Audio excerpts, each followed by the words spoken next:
शब्बीर ने सरगोदा के इलाके फुलरवा में भत्ताखोरी की आड़ में एक दिल दहला देने वाला वाकया देखा है। इस वाकये में किसका कितना नुकसान हुआ, आइए इस कहानी में देखते हैं।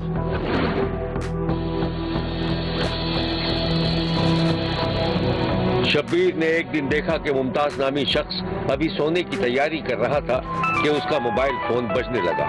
मुमताज ने घड़ी पर निगाह डाली और फिर हैरानी के आलम में उसने फोन उठा लिया।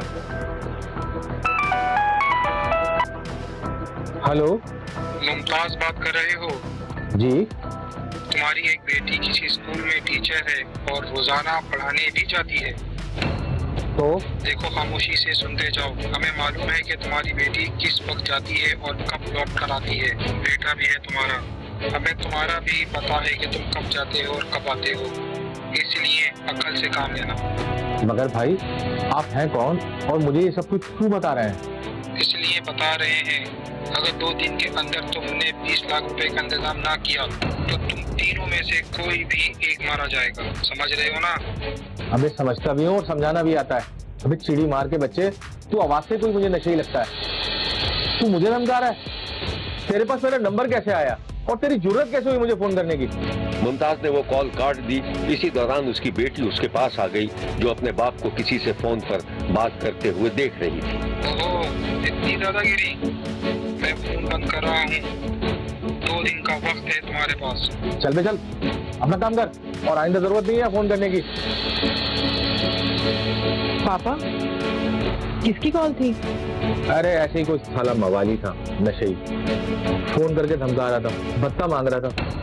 भत्ता मांग रहा था? कहता है कि 20 लाख रुपए दो। लेकिन 20 लाख रुपए हम कहाँ से देंगे? अरे ऐसे ही कोई आवाज से मवाली लग रहा था। कोई आजकल के लौंडे लपाड़े, इनके पास कोई नंबर आ जाए ये ब्लैकमेल करते हैं वैसे ही। तो उसमें घबराने की जरूरत नहीं है बेटा। पापा, हम एक काम करते हैं, हम पुलिस में FIR कटवा देते हैं। नहीं नहीं नहीं, इतना बड़ा मसला नहीं है। तुम घबराने की जरूरत नहीं है। तुम एक काम करो, तुम जाके सो जाओ, सुबह तुम्हें स्कूल जाना है। लेकिन पापा। नहीं नहीं, कोई बात नहीं बेटा, घबराने की जरूरत नहीं है। तुम जाओ जाओ, आराम करो। जी, आप भी सो जाइएगा। ठीक है, मैं सो जाऊंगा। जाओ बेटा जाओ।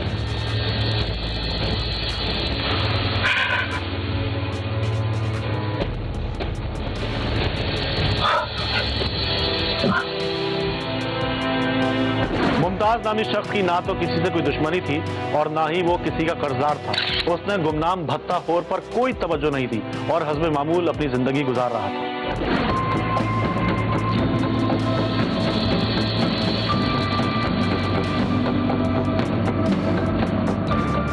एक दिन शब्बीर ने देखा कि मुमताज घर से बाहर निकला ही था कि सामने से एक मोटरसाइकिल गुजरी और फिर फायरिंग की आवाज सुनी।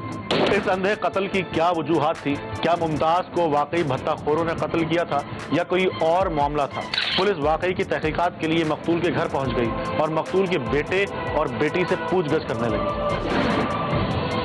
अच्छी बात तो यह है कि मुझे बहुत अफसोस हुआ आपके वालिद के कत्ल का। अल्लाह आप दोनों को खबर अता फरमाए। इंशाल्लाह बहुत जल्द हम कातलों तक पहुंच जाएंगे। एक बात तो बताएं कि आपके वालिद को कोई कॉल आई थी या कोई धमकियां इस किस्म की कोई? शब्बीर ने देखा कि तफ्तीशी अफसर मकतूल के बेटे और बेटी के साथ उनके ड्राइंग रूम में मौजूद था। जी सर, मैं पापा के पास ही थी जब एक नामालूम कॉल जरूर आई थी। वो लोग मेरे पापा से 20 लाख रुपए भत्ते की डिमांड कर रहे थे। ओके, ये कब की बात है? तकरीबन पापा के मर्डर से 4-5 दिन पहले का ही वाकया है। सर, हमें आप लोगों की मदद चाहिए। हमारे पास अब कुछ नहीं रहा, हमारी मदद कीजिए।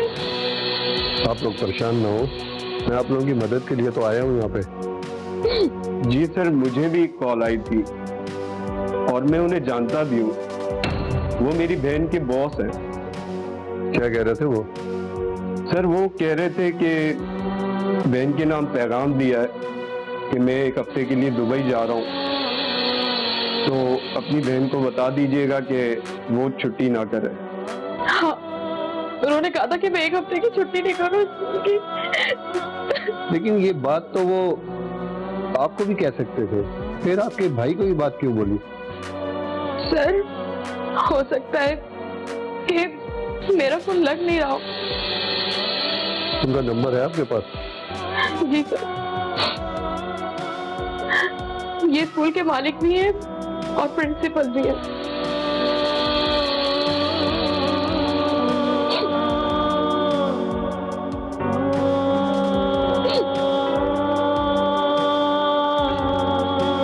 नंबर मैंने सेव कर लिया है।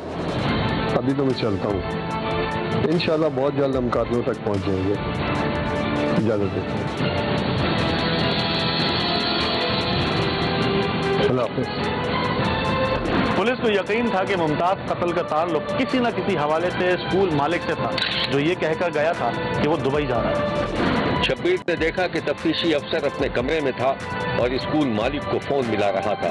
फोन की घंटी बज रही थी मगर कोई उसे उठा नहीं रहा था। The number you've dialed is not answering. Please try later. Mohammad Asgar. Yes sir. एक फोन नंबर है, इसकी लोकेशन निकलवाओ। Okay sir. Sir number note करो। मातहत नंबर नोट करने के बाद चला गया और तफ्तीशी अपने कामों में मसरूफ हो गया। Okay sir.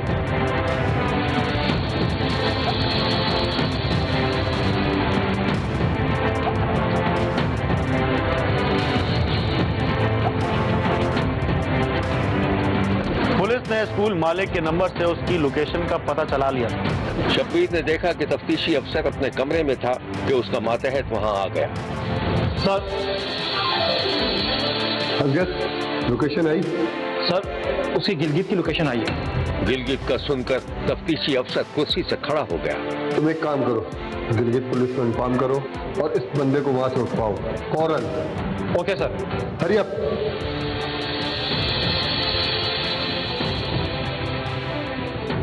पुलिस तेजी से कार्रवाई करते हुए स्कूल मालिक को गिलगित से गिरफ्तार करके सरगोदा ले आई थी।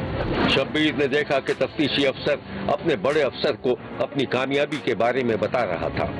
सर, मुल्जिम को गिलगित से गिरफ्तार कर लिया है, मगर क्या सबूत है कि वही कातिल है? सर, दुबई का बोल के गया था और गिलगित से गिरफ्तार किया है। तो फिर ये भी तो हो सकता है कि उसका प्लान तब्दील हो गया हो। ये तो तफ्तीश के बाद ही पता चलेगा, लेकिन अगर आप मुझे इजाजत देना तो मैं मुल्जिम से सब कुछ उगलवा लूंगा।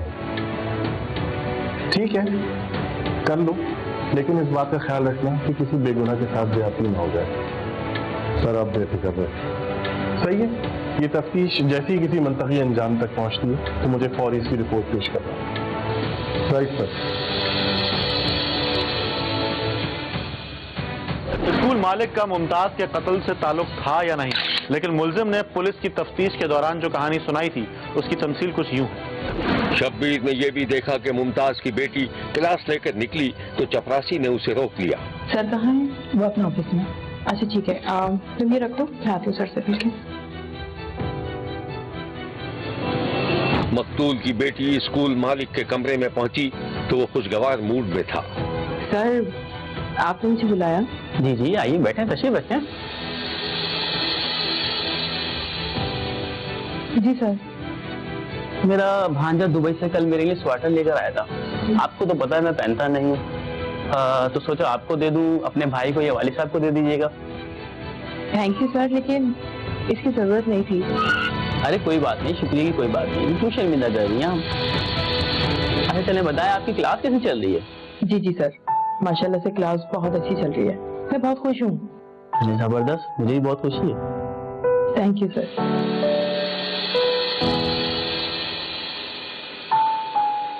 स्कूल मालिक शादीशुदा था, कई बच्चों का बाप था और मुमताज की बेटी से दूसरी शादी करना चाहता था। शब्बीर ने देखा कि मुमताज के दरवाजे पर बेल हुई तो मुमताज की बेटी ने दरवाजा खोला। अस्सलाम वालेकुम सर। खैरियत? हाँ बस मैं यहाँ से गुजर रहा था, सोचा आपके वालिद से मिलता चलूं। लेकिन सर पापा तो घर में नहीं है। अच्छा चलने में फिर आ जाऊंगा। अब कोई खास बात थी? अरे नहीं, ऐसे ही बस उनकी खैरियत दरियाफ्त करना चाह रहा था, इसलिए मैं यहाँ आया। अच्छा ठीक है, पापा आएंगे तो मैं बता दूंगी कि आप आए थे। चलें ठीक है, उनको बता दीजिएगा। चलें, अल्लाह हाफिज़, मेरा सलाम दीजिएगा। जी जी। स्कूल मालिक चला गया तो मुमताज की बेटी काफी देर तक गुमसुम रही। उसकी आंखों में हैरानी थी। स्कूल मालिक ने जब दूसरी शादी के लिए मुमताज से उसकी बेटी का रिश्ता मांगा तब मुमताज ने न सिर्फ इनकार कर दिया बल्कि बुरा भला कहकर उसे धुतकार दिया था। मुमताज को अपने रास्ते की दीवार समझते हुए उसने उसे रास्ते से हटाने का फैसला किया और अपने बचाव के लिए भत्ताखोरी की और दुबई का झांसा देकर मुमताज को कत्ल कर दिया था ताकि उस पर इल्जाम ना आ सके। पुलिस ने मुल्जिम से सारी कहानी उगलवा ली थी। तफ्तीशी के कमरे में शब्बीर ये सब कुछ देख रहा था। तुम्हें शर्म नहीं आई एक बेटी के बाप को कत्ल करते हुए? अपना तो घर तुमने बर्बाद कर दिया है, एक बेटी को भी बाप से जुदा कर दिया। सर मेरी आंखों में पट्टी बंधी हुई थी। पट्टी बंधी हुई नहीं थी, तुम्हारी आंखों में पट्टी बंधी हुई है। और फांसी के वक्त आंखों में पट्टी बांधी आती है। समझ असगर, उसे ले जाओ, लॉकअप करो और चालान बना के सुबह अदालत में पेश करो।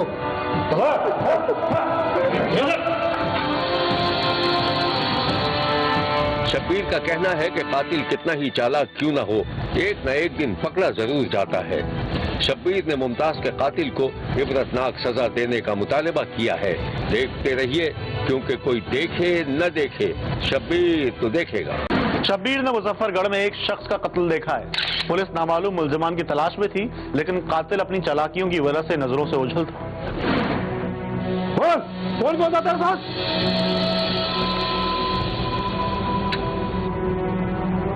सर मेरे साथ कोई नहीं, मैं अकेला था। शब्बीर ने एक दिन देखा कि मुजफ्फरगढ़ में थाना शहर सुल्तान में एक शख्स को बैंक डकैती के इल्जाम में पकड़कर लाया गया और उससे तफ्तीश की जा रही थी। वो हमें बेवकूफ समझते हैं? हाँ? चार गार्ड थे वहाँ पे, वो क्या भांग पी के सो रहे थे? नहीं सर, मैं कसम खा के कहता हूँ मेरे साथ कोई नहीं था, मैं अकेला था। सिर्फ तुम थे और बैंक में दाखिल हुए और उन्होंने कहा आइए सर डकैती मार लीजिए। 5 मिनट का वक्त देता हूँ तेरे को, सच बता दे। आप मेरा यकीन करें सर, मेरे साथ और कोई नहीं था। जी सर, इसमें नजर रखो। जी मैं भी आता हूँ।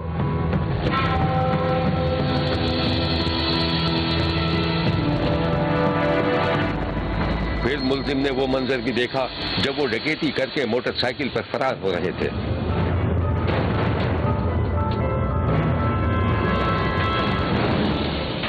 यार मुझे बहुत डर लग रहा है यार। अबे डर मत, कुछ नहीं होता। पिस्तौल के सामने ना बड़े बड़े गीदड़ बन जाते हैं।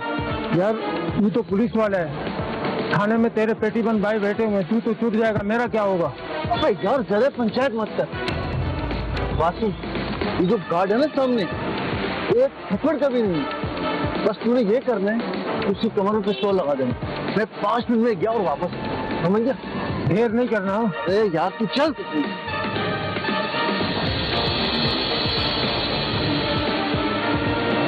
मुल्जिम को जब एहसास हुआ कि वो तफ्तीश के मराहिल से गुजर रहा है तो उसके पसीने छूट गए।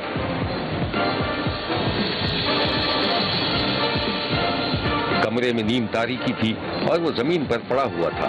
मुल्जिम हड़बड़ा कर उठ बैठा और इसी दौरान तफ्तीशी अफसर दोबारा कमरे में दाखिल हुआ।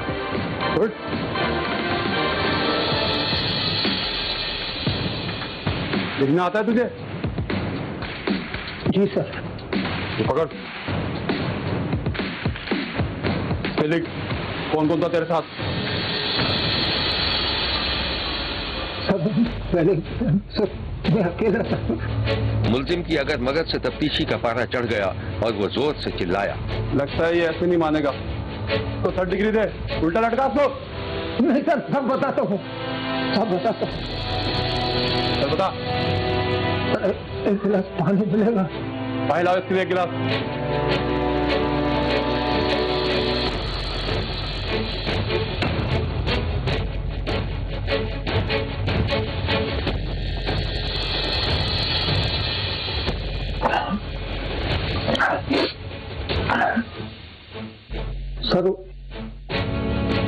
सर सर क्या कर रहे हैं बता दो। सर उसका नाम अब्बास है, कौन है ये अब्बास? कहाँ रहता है? क्या करता है? सर उसने मुझे बताया था कि वो पुलिस में सिपाही है।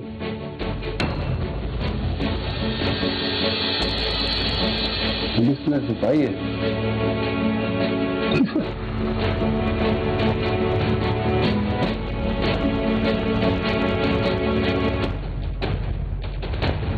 पुलिस ने पुलिस लाइंस में मुतय्यन कांस्टेबल अब्बास को गिरफ्तार करके जेल भिजवा दिया था और अब बेटी की रिहाई के लिए अब्बास का बाप सख्त परेशान था।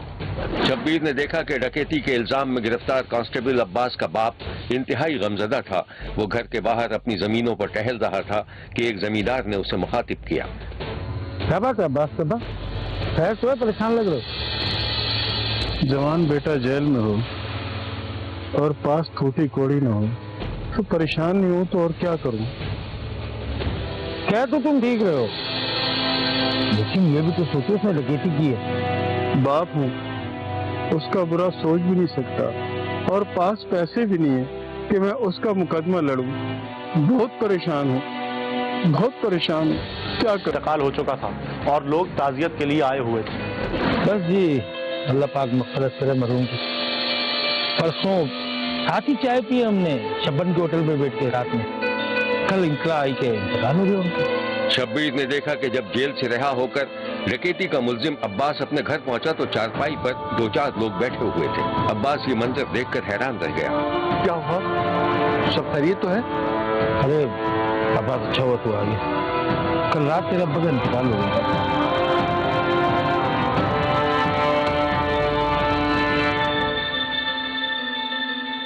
इस कहानी की मजीद तफसीलात हम आपको दिखाएंगे, लेकिन एक ब्रेक के बाद। क्या हुआ?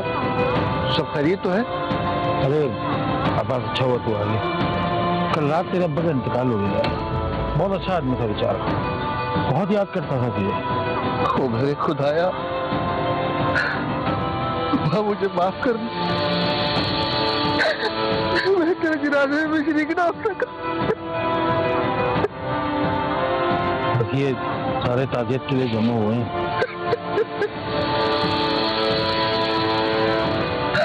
क्या हो?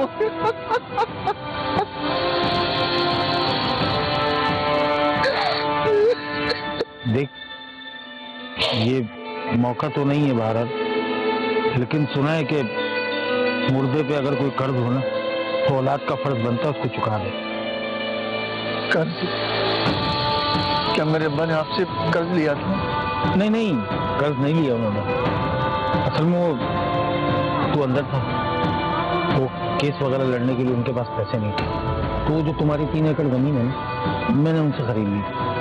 2 एकड़ के तो कागजात उन्होंने मेरे नाम कर दिए थे, पर 1 एकड़ का उन्होंने मुझे कहा कि अब्बास जिस दिन बाहर आएगा साइन कर देगा तो मेरे नाम जमीन ट्रांसफर हो जाएगी। भाई मुझे 2-4 दिन का टाइम तो चाहिए, फिर मैं हिसाब का क्लियर कर। नहीं, आराम से करना। बस मैंने असल में अपना फर्ज पूरा किया, ताकि बता दूं कि तेरे बाप पे ये कर्ज है। बड़ी मेहरबानी। बाकी अल्लाह तुझे सब्र दे।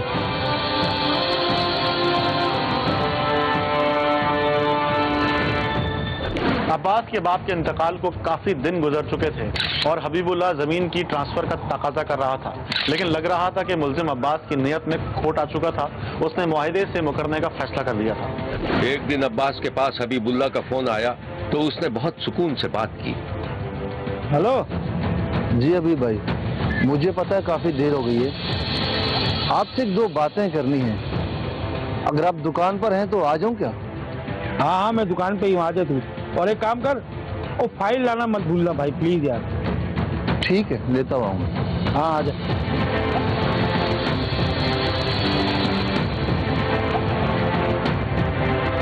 अब्बास जब हबीबुल्लाह की दुकान पर पहुंचा तो हबीबुल्लाह ने बड़े तपाक से उसका इस्तकबाल किया।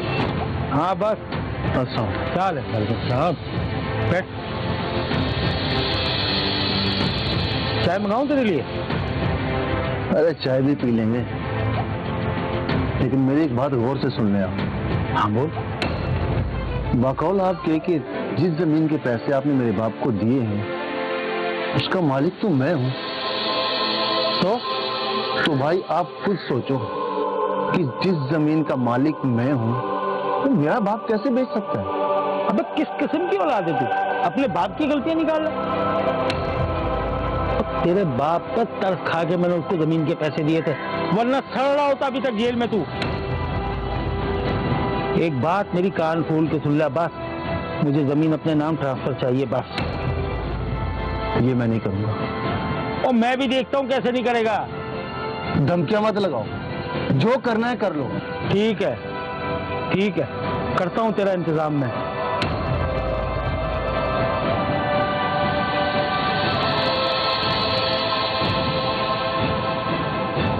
हाँ हेलो।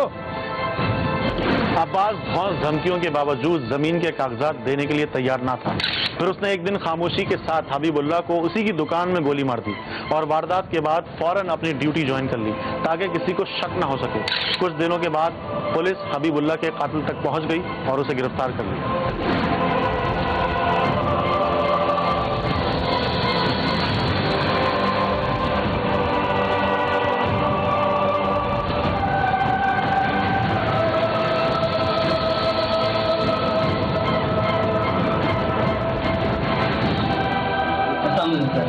बेटा 362/20 है, मुकदमा थाना शहर सुल्तान का, ये मर्डर का हमारा है। ये गुलाम अब्बास वल्दा वसाया। ये आप चेक करें, इसकी डाटा और लोकेशन सारी चेक करें, एक और दूसरा वो इसकी वीडियो से चेक करें कहाँ पे था। हमारे पास टाइम काम है सर, लोकेशन दे रहे हैं सर उनकी, और जो फॉलो भी कर रहे हैं सर उनको, इंशाल्लाह शाम तक सर पकड़े जाएंगे। अच्छा, ये फौरन चेक करें तो मुझे बताएं 24 घंटे में। सर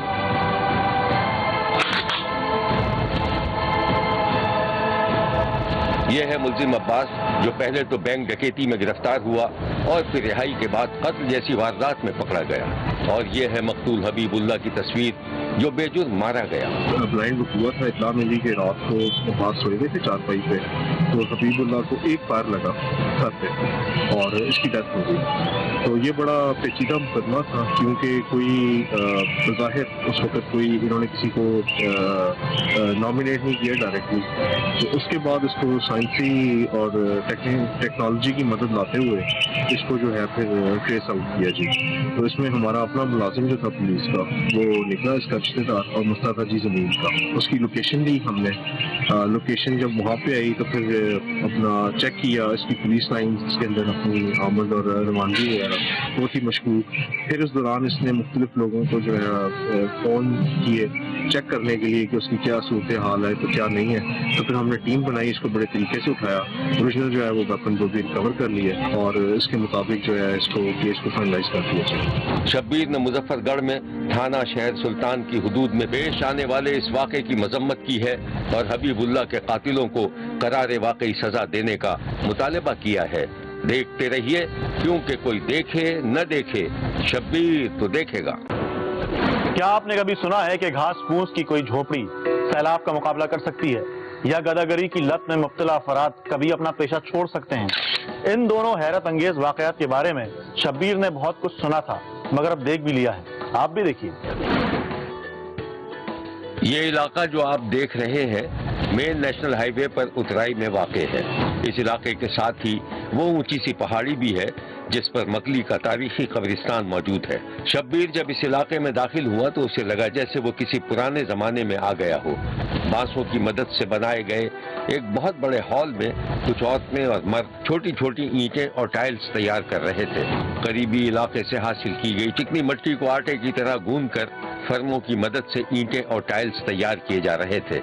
इस हॉल में जो किसी फैक्ट्री का मंजर पेश कर रहा था, मिट्टी की टाइल्स को घिसकर उसे हमवार बनाया जा रहा था और उस पर मोहरें भी लगाई जा रही थी। सामने ही इग्लो टाइप के कुछ घर भी नजर आ रहे थे जो बांस, मिट्टी और चूने से बनाए गए थे।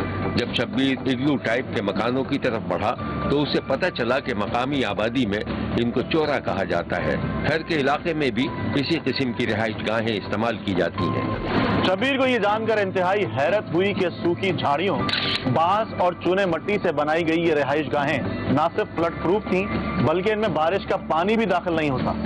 शब्बीर जब ऐसी ही एक रिहाइश गाह के अंदर दाखिल हुआ तो छोटे से कमरे में एक बेड मौजूद था और साथ ही अटैच बाथ थी। ये घर क्यों बनाए जा रहे थे किसके लिए तैयार किए जा रहे थे, लागत क्या थी, कीमतन दिए जा रहे थे या नादारों को मुफ्त फराहम किए जा रहे थे, इसके बारे में शब्बीर को प्रोजेक्ट मैनेजर ने जो कुछ बताया था वो ये है। जब 2010 का फ्लड आया था तो उसमें तकरीबन 8 लाख खानदान बेघर हुए थे। तो अभी ये देखना था कि लोगों को, सब लोगों को घर कैसे दिए जाएं। तो ये फिर मैडम का ये आइडिया था, मैडम यास्मीन लारी साहबा का, कि सस्ते घर भी हों और सस्टेनेबल भी हों और लोकल मटेरियल का साथ भी हो। और इतना बड़ा घर जब बनाया जाए तो इस तरह ना हो कि बाकी इन्वायरमेंट सारी इफेक्ट हो जाए। ये जिस घर के सामने बैठे हुए हैं हमने यही घर उनको लिए डिज़ाइन हुए हैं। तो ये लोकल मटेरियल के साथ है, इसमें कोई सीमेंट, सरिया या लकड़ का इस्तेमाल नहीं हुआ, कोई दरख्त नहीं कटा इसमें। तो ये सबसे बड़ी खुसूसियत है इन घरों की।